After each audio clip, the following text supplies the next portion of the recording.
ഗൗരീശ്വരം ശിവക്ഷേത്രം എന്ന് പറഞ്ഞാൽ ഞങ്ങളുടെ വേമഞ്ചേരി മണ്ഡലത്തിലെ തറവാടിൻ്റെ ഒരു ക്ഷേത്രമായിട്ടാണ്.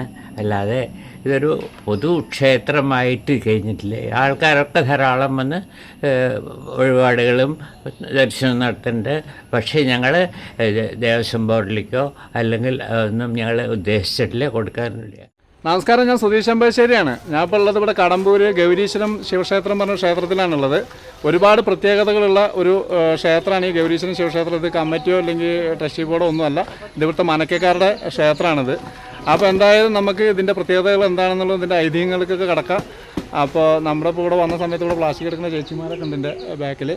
അപ്പോൾ മാക്സിമം ഈ വീഡിയോയുടെ വിശേഷങ്ങളും കാര്യങ്ങളും ഈ അമ്പലത്തിൻ്റെ വിശേഷങ്ങളും കാര്യങ്ങളും അറിയാൻ ഈ വീഡിയോ മാക്സിമം ലൈക്ക് ചെയ്യുക, ഷെയർ ചെയ്യുക, കമൻറ്റ് ചെയ്യുക, മാക്സിമം സപ്പോർട്ട് ചെയ്യുക. പേജ് ഫോളോ ചെയ്യാത്തവരാണെങ്കിൽ പേജ് ഫോളോ ചെയ്തിട്ട് വീഡിയോ കാണുക.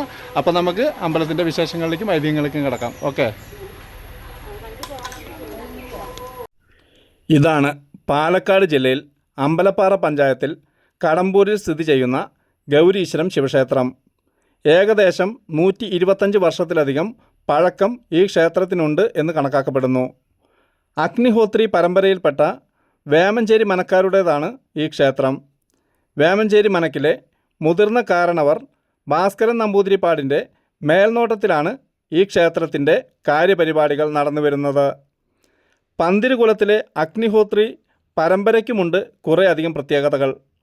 ഈ പരമ്പരയിലെ മൂത്തയാൾക്ക് മുത്തശ്ശൻ്റെ പേരാവും ഇടുക, രണ്ടാമത്തെ ആൾക്ക് ബ്രഹ്മദത്തൻ എന്നും, 4ാം തലമുറയ്ക്ക് ഭാസ്കരൻ എന്നുമായിരിക്കും പേര്. പനയൂർക്കാവടക്കം കേരളത്തിലെ നിരവധി ക്ഷേത്രങ്ങൾ ഇവരുടെ അധീനതയിലായിരുന്നു. വിവാഹം നടക്കുന്നതിനുള്ള ഉമാമഹേശ്വര പൂജ ഇവിടെ പ്രധാനമാണ്. ഇവിടെ വന്ന് ഉമാമഹേശ്വര പൂജ ചെയ്താൽ വിവാഹം നടക്കും എന്നാണ് വിശ്വാസം. പാർവതിക്ക് പ്രതിഷ്ഠയുള്ള അപൂർവം ക്ഷേത്രങ്ങളിൽ ഒന്നാണ് ഇത്. പടിഞ്ഞാറ് തിരിഞ്ഞിരിക്കുന്ന ശിവനും കിഴക്കോട്ട് തിരിഞ്ഞിരിക്കുന്ന പാർവതിയുമാണ് ഇവിടെ പ്രതിഷ്ഠ. അഗ്നിഹോത്രി പരമ്പരയിൽപ്പെട്ട കാഞ്ഞൂർ മനക്കിലെ മരുമകൻ 4ാമത്തെ തലമുറയിൽ ഭാസ്കരൻ നമ്പൂതിരിപ്പാടിൻ്റെ ഉപാസനാമൂർത്തിയായിരുന്ന മുണ്ടക്കോട്ടുകുറിശ്ശിയിലുള്ള തൃക്കാറമണ്ണ ശിവക്ഷേത്രത്തിൽ നിന്ന് അദ്ദേഹം കടമ്പൂരിലേക്ക് താമസം മാറിയപ്പോൾ ആവാഹിച്ചു കൊണ്ടുവന്നതാണ് ഈ പ്രതിഷ്ഠ. ആദ്യകാലങ്ങളിൽ നിത്യപൂജ ഉണ്ടായിരുന്ന ഈ ക്ഷേത്രത്തിൽ 30 വർഷത്തോളം പൂജ മുടങ്ങുന്ന സാഹചര്യമുണ്ടായിട്ടുണ്ട്. അതിനുശേഷം സമീപത്തെ ഒരു ആൽമരം ശിവനെ മറച്ചുകൊണ്ട് ചുറ്റി വരിഞ്ഞു എന്നും പറയപ്പെടുന്നു. പിന്നീട് തന്ത്രി ഈക്കാട്ട് നാരായണൻ നമ്പൂതിരിപ്പാടിൻ്റെ കാർമ്മികത്വത്തിൽ ആ മരം മുറിച്ചു മാറ്റി പൂജ തുടങ്ങുകയാണ് ഉണ്ടായത്. ഇപ്പോൾ ഈ ക്ഷേത്രത്തിൽ നിത്യപൂജ നടന്നു വരുന്നു. ഇത് വേമഞ്ചേരി മനക്കാരുടെ ഒരു ഉപാസനാമൂർത്തിയാണ്. അവരുടെ പഴയ കാർന്നവന്മാരായിട്ട് ഇവിടെ ക്ഷേത്രം പണിത് അവർ ഇല്ലപ്പറമ്പിൽ തന്നെ പണിതൊരു അമ്പലമാണ്. അവർ പുറമേ നിന്ന് അത്ര പരസ്യങ്ങളൊന്നുമില്ലാതെ അവർ സ്വന്തം ഇഷ്ടത്തിന് നടത്തുന്നൊരു ക്ഷേത്രമാണ്. പിരിവുകളോ പരസ്യങ്ങളോ ഒന്നുമില്ല. എങ്കിലും ഇവിടെ എന്താ പ്രധാനം വെച്ചാൽ ഈ ഗൗരീശ്വര ക്ഷേത്രം നമ്മൾ എവിടെ തിരഞ്ഞു നോക്കിയാലും കിട്ടില്ല. കാരണം വെച്ചാൽ ശ്രീപാർവതി പ്രധാനമായ ശിവക്ഷേത്രം എന്നാണ് ഇതിൻ്റെ ഉദ്ദേശിക്കുന്നത്. അങ്ങനെയുള്ള പേരോടുകൂടി ഒരു അമ്പലം പൊതുവേ എവിടെയും കേട്ടിട്ടില്ല. അതുകൊണ്ട് തന്നെ ഇതിനൊരു വളരെ പ്രാധാന്യം. ഇവിടെ വിവാഹം കഴിയുന്നതിനാണ് ആൾക്കാരധികം വരുന്നത്. വിവാഹം കഴിയാൻ വേണ്ടിയിട്ട് ഇപ്പം ഞാനിവിടെ 2009 2009 നവംബറിലാണ് വന്നത്. അതിനുശേഷം ഒരു അനവധി കേസുകൾ ഇവിടെ വന്ന് നടന്നിട്ടുണ്ട്. വലിയ ആൾക്കാരെയും ചെറിയ മറ്റുള്ള ആൾക്കാരെയും ഒക്കെ നടന്നിട്ടുണ്ട്. അപ്പം അതുകൊണ്ട് അതിന് വളരെ പ്രാധാന്യമുണ്ട്. പിന്നെ ബുദ്ധിമുട്ടാറില്ല. എല്ലാറ്റിനും ഒരു പ്രധാന വഴിപാട് ഇവിടെ 30 വെള്ളിയാഴ്ചയ്ക്ക് അപ്പം വഴിപാടായിട്ടാണ്. അപ്പം വഴിപാടുണ്ട്. പിന്നെ ഇവിടെ പ്രധാനമായിട്ട് ഇതിനെ മറ്റേ മംഗല്യപൂജകളാണ് അധികം വരുന്നത്. അതായത് സ്വയംവരങ്ങൾ നടക്കാൻ വേണ്ടി പുരുഷൻ്റെ ആയാലും പെൺകുട്ടികളുടെ ആയാലും അല്ലെങ്കിൽ വിവാഹങ്ങൾ നടക്കാൻ വേണ്ടിയുള്ള പൂജയാണ് ചെയ്യുന്നത്. ഇവിടെ ഒരു രീതിയില്ല, രീതി പ്രകാരം ചെയ്തു കൊടുക്കുമ്പോൾ അവർക്ക് ഫലപ്രാപ്തിയിലുണ്ടാവുന്നു. അതിന് ഏത് പൂജയാണ്? ഉമാമഹേശ്വര പൂജ. ഉമാമഹേശ്വര പൂജ അല്ലേ? അത് ചെയ്തു കഴിഞ്ഞാൽ ഫലപ്രാപ്തി കാണാം. അനവധി 80-85% കഴിഞ്ഞവരാണ്. അത്ഭുതങ്ങൾ പലതും പറയാനുണ്ട്. ഓ നിസ്സാരക്കാരൻ മുതൽക്ക് അധികം നമ്മൾ മംഗലാവുന്ന ആനച്ചിട്ടിയന്മാരുടെ കുടുംബത്തിലൊരു വിവാഹം അടക്കപ്പെടെ നടന്നില്ല. അവർ മറ്റേ പെരുന്തമണ്ണ അങ്ങാടിപ്പുറത്ത് വലിയ വെള്ളിയാഴ്ചയൊക്കെ കഴിച്ചിട്ടും കഴിയാതെ അവരാകെ എങ്ങനെയോ അറിഞ്ഞു പിടിച്ച് ഓടിക്കച്ച് വന്നത് ഇവിടെ നടന്നത് പരിയാലമ്പറ്റ വെച്ച് ഒരു സമൂഹ വിവാഹമൊക്കെ നടത്തില്ല അവരുടെ ചെലവിലന്ന് അവരുടെ കുട്ടിയുടെ വിവാഹ ദിവസം. അത് ഇവിടെ വിവാഹം കഴിഞ്ഞ ശേഷമാണ് എൻഗേജ്മെൻറ്റ് വന്നത്. അപ്പോൾ അവർക്ക് വളരെ വിശ്വാസമാണ് ആ കാര്യം. അവരിവിടെ വരാറുണ്ടോ? ആ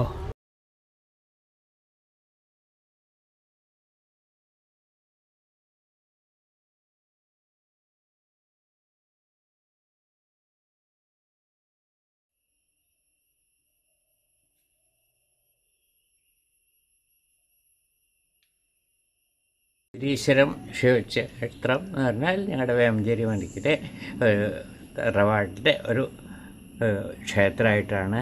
അല്ലാതെ ഇതൊരു പൊതുക്ഷേത്രമായിട്ട് കഴിഞ്ഞിട്ടില്ല. ആൾക്കാരൊക്കെ ധാരാളം വന്ന് വഴിപാടുകളും ദർശനം നടത്തുന്നുണ്ട്. പക്ഷേ ഞങ്ങൾ ദേവസ്വം ബോർഡിലേക്കോ അല്ലെങ്കിൽ ഒന്നും ഞങ്ങൾ ഉദ്ദേശിച്ചിട്ടില്ല, കൊടുക്കാറില്ല. അപ്പം ഞങ്ങളുടെ കഴിവിനനുസരിച്ച് ഞങ്ങൾ അവിടുത്തെ പൂജകളൊക്കെ നടത്തിക്കൊണ്ട് പോയിരുന്നു. അത്രേ ഉള്ളൂ. ഇതിൻ്റെ ചരിത്രം പറയുകയാണെന്ന് വെച്ചാൽ ഏകദേശം ഒരു 125 വർഷം മുമ്പേ ആണ് ഈ ഗൗരീശ്വരം ക്ഷേത്രം ഇവിടെ പണിതത് എന്നാണ് എൻ്റെ ഒരു കണക്ക്. ഇവിടെ നിശ്ചയില്ല. പിന്നെ അത് ഒരു മുത്തപ്പൻ എന്ന് പറയും, ഞങ്ങളുടെ മുത്തശ്ശൻ്റെ ഒരു മുത്തശ്ശൻ്റെ 4ാം തലമുറയിൽ പെട്ടൊരു മുത്തപ്പൻ. അതായത് ഇപ്പോൾ 9 തലമുറ 4ാം തലമുറയിൽപ്പെട്ട ഒരാൾ കാഞ്ഞൂര് മരിക്കുന്ന ആണ് അവരുടെ അമ്മയുടെ സ്ഥലം. അവിടുന്ന് അദ്ദേഹം 4 ആൺമക്കളുണ്ടായി. അതിൽ 4ാമത്തെ ആൾ ഭാസ്കരൻ എന്ന് പറയും. അദ്ദേഹമാണ് ഈ ക്ഷേത്രം ഇവിടെ സ്ഥാപിക്കാൻ കാരണം. അപ്പോൾ ഒരു 125 വർഷത്തിൻ്റെ കാലമായിട്ടുണ്ടാവും അമ്പലം ഇവിടെ വന്നിട്ട്. തൃക്കാർണ എന്ന് പറഞ്ഞിട്ട് ഞങ്ങളുടെ ഒരു സ്ഥലമുണ്ട്. തൃക്കാർണ ചളവറ ആ ഭാഗത്ത്. ആ തൃക്കാർണ ഒരു അമ്പലത്തിൻ്റെ ഒരു ശിവൻ്റെ അമ്പലമുണ്ട്. അത് അവിടെ ഞങ്ങൾക്കൊരു സ്ഥലം ഉണ്ടായിരുന്നു. ആ ശിവൻ്റെ അമ്പലം ഞങ്ങളുടെ ആയിട്ട് ഉണ്ടായിരുന്നു. അദ്ദേഹം വലിയ ഭക്തനായിരുന്നു. അദ്ദേഹം ജലപിശാച് എന്നുള്ള ഒരാളുമാണ്. ജലപിശാച് എന്ന് പറയും. അത് ആകെ എന്തായാലും തൃപ്തിയാവില്ല കാര്യങ്ങളൊക്കെ. എല്ലാ ഈ കുളി ഇതൊക്കെ അങ്ങനെ കുറേ താമസങ്ങളുള്ള ഒരു വ്യക്തിയായിരുന്നു. അദ്ദേഹം അവിടെയാണ് താമസിച്ചിരുന്നത്, ഈ തൃക്കാരന്. കുറേ കാലം കഴിഞ്ഞ് അദ്ദേഹം വിവാഹം കഴിച്ചൊരു തമ്പുരാട്ടിയാണ്. അതായത് നമ്പൂരി സമുദായത്തിനല്ല, ഒരു സ്ഥാനി നായന്മാരുടെ അവിടുന്ന്. അവർ അതിൽ മക്കളില്ല. അപ്പോൾ അദ്ദേഹം പിന്നെ വയ്യാണ്ട് അവിടെ തൃക്കാരന് താമസിക്കാനും വയ്യ, ഇങ്ങോട്ട് പോന്നു. ഇവിടെ വന്നിട്ട് അപ്പോൾ അദ്ദേഹത്തിന് ആ ഭക്തി, തൃക്കാരന് ശിവനായിട്ടുള്ള ഒരു ഭക്തി നല്ല ഭയങ്കര ഭക്തിയായിരുന്നു. അപ്പോൾ അദ്ദേഹമായിട്ട് ഇവിടെ ഒരു ക്ഷേത്രം പണിതു. ആ ക്ഷേത്രമാണ് ഇപ്പോൾ ഗൗരീശ്വരമായിട്ട് നിലനിന്ന് വരുന്നത്.